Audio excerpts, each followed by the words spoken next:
Zee 24 तास, एक पाऊल पुढे.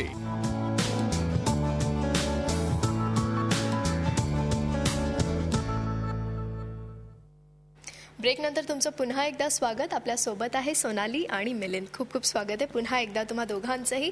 आता नाटकाची तालमी सुरू झालेल्या आहेत. एकूणच नाटक रंगभूमीवर मला वाटतं 24 तारखेला ओपन होत आहे. तालमी दरम्यान एकमेकांमधलं जे ट्युनिंग असतं ते कसं आहे किंवा ती केमिस्ट्री कशी आहे? फारच छान आहे. टॉम अँड जेरी सारखी आहे. मजा येते खूप. आवडणारे आणि राग येणारे भरपूर मुद्दे आमचे एकमेकांमध्ये आहेत. आणि काय आहे, या नाटकाची गरज असल्यामुळे ते आम्हाला एकमेकांना मदतही करते. म्हणजे मिलिंद जसं मगाशी म्हणाला तसं आम्ही एकमेकांना खूप वर्ष झाली ओळखतो, पण आमची अशी मैत्री नव्हती कारण आम्ही कधी एकत्र काम नाही केलेलं फारसं. पण या प्रोजेक्टमुळे अचानक आपली आपली विश्व घेऊन आपण एकमेकांना भेटतो ना, तसं झालंय आमचं. की आमचे कितीतरी मित्र कॉमन आहेत, कितीतरी एकाच वेळी पाहिल्या गेलेल्या गोष्टी आहेत, त्याच्याबद्दल एकमेकांची मतं आहेत. ते सगळं अचानक भांडार आपल्यासमोर ओपन होतं ना, की अरे हो की मला पण असंच वाटत होतं, पण आपण कधी बोललोच नाही बघ ह्या विषयावर. असं खूप वेळेला होत आहे. त्यामुळे खूप छान कनेक्ट करता येते. आणि मला नेहमी असं वाटतं की मला असा अनुभव आहे की आपली आयुष्यात कोणाशी तरी उगीचच मैत्री होते, त्यापेक्षाही माझं जेव्हा कामाच्या माध्यमातून ओळख आणि मैत्री होते ती जास्त माझ्यासाठी स्पेशल असते. कारण ती लॉंग लास्टिंग असते. त्याला काहीतरी खूप पाया घट्ट असतो, कारण आपण एकत्र काम केलेलं असतं. त्यामुळे मला हेही जाणवतंय की ही जस्ट सुरुवात आहे. पहिला प्रयोग तर होऊ दे आणि ह्याच्या पुढे खूप प्रयोग करायचे आहेत आणि आयुष्यात इतरही बरीच कामं एकत्र करायची आहेत.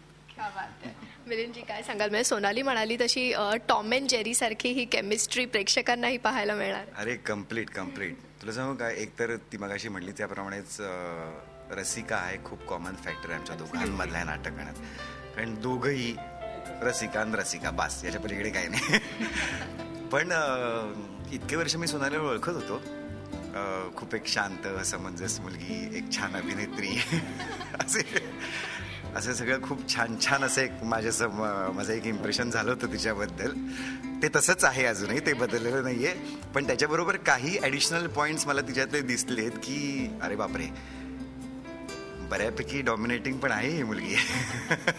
म्हणजे क्वालिटी वाईज कामाच्या, की 1 मिनिट हे असं नव्हतं ठरलेलं आपलं, हे तू नाही बोलायचंयस, हे मी बोलणार आहे, हे असं हे जे होतंय ना, की which is very necessary for any performance. की जर का मी ही अरे बापरे आता सोनाली एवढी मोठी अभिनेत्री माझ्याबरोबर काम करणार आहे असं म्हणून मी जर का त्या ह्याच्यात दबावाखाली राहिलो, तर त्या दबावाखाली राहिलो तर मी एक नट म्हणून परफॉर्म करू शकणार नाही. सेम अप्लाइज टू हर, की अरे बापरे मिलिंदने आधीच केरून ठेवलेलं आहे, so he is ready, so आता मलाच सगळं करायचं आहे. हे कुठलेच हँगअप्स, कुठलेच स्वतःच्या करिअर ग्रोथविषयी झालेले काही हँगअप्स असं काहीच नाही आहे आमच्यात. अतिशय निखळपणे आम्ही एकमेकांशी की चल तू सोनाली आणि मी मिलिंद, इतपत कॅज्युअल लेवलला आम्ही एकमेकांशी काम करू शकतोय. And that sharing is very important for this play. एकूणच नाटक जे आहे ते कम्युनिकेशनवर आधारित नाटक आहे. आता मिलिंदजी काय बदल करण्यात आले आहेत नाटकात, किंवा कम्युनिकेशन ही आता खूप ॲडव्हान्स होत चाललंय, त्यामुळे त्या पॉईंट ऑफ व्ह्यूनी काही बदल आहेत? सर्व टेक्निकल मीडिया वापरतो आणि असं आपण समज करून घेतो की मी सगळ्या जगाशी कनेक्टेड आहे. आणि हे सगळं करून मग जेव्हा मी खरंच समोर जातो एखाद्या माणसाच्या, तर असं मला प्रश्न पडतो की आता मी याला काय बोलू. सगळं तर मी फेसबुकवर अपडेट केलं आहे, मी याला SMS पाठवलेले आहेत, सगळंच झालेलं आहे सांगून. आणि अशा वेळेला मग मी त्या माणसाशी पर्सनल लेवलवर बोलूच शकत नाही. आणि ती जी कम्युनिकेशनची दरी पडते ह्या सगळ्या मीडियममुळे, हा जो मूळ मुद्दा तेव्हा खरं तर प्रकाशाने कधी लोकांना कळला नव्हता, जो आता फार चांगला कळाय. कारण आता अनेक गोष्टी बदललेल्या आहेत आणि त्या सगळ्या गोष्टी आम्ही या नाटकात इन्कॉर्पोरेट केल्या ह्या वेळेला. की अख्खंच मीडियाचं स्वरूप, मीडिया म्हणजे सोशल नेटवर्किंग मीडियाचं स्वरूप कसं बदललेलं आहे, त्यामुळे माणसांचे स्वभाव होतो. सो त्या काळाला अपडेट असे बदल केलेले आहेत. मूळ ढाचा बदललेला नाही आहे स्क्रिप्टचा. मूळ जी थीम होती ती बदललेली नाही, कारण ती बदलण्याचं कारण नाही मुळात. ग्रे रंगाची पॅन्ट घातलेला कोणी फुलांचा माणूस नाही दिसत. अरे खाली गेलायस तू, हॅलो मी हात करते तुला.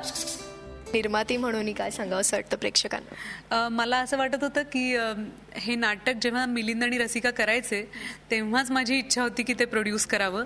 पण तेव्हा जस्ट दिनूशी बोलणं झालं होतं रसिकाचं, त्यामुळे तेव्हा संधी हुकली.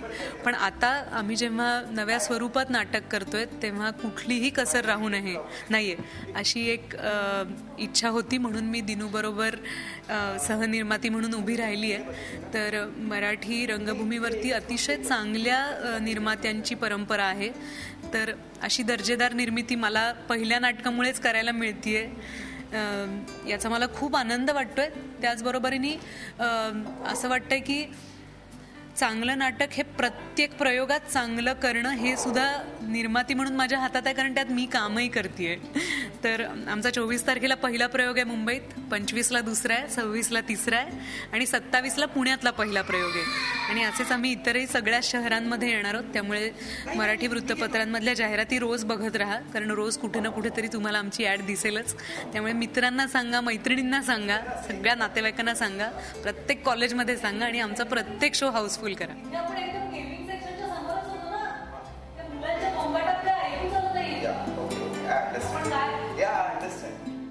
या नाटकाविषयीच्या या गप्पा ज्या आहेत त्या अशाच सुरू राहणार आहेत, पण आता घेऊया पुन्हा एकदा एक छोटासा ब्रेक.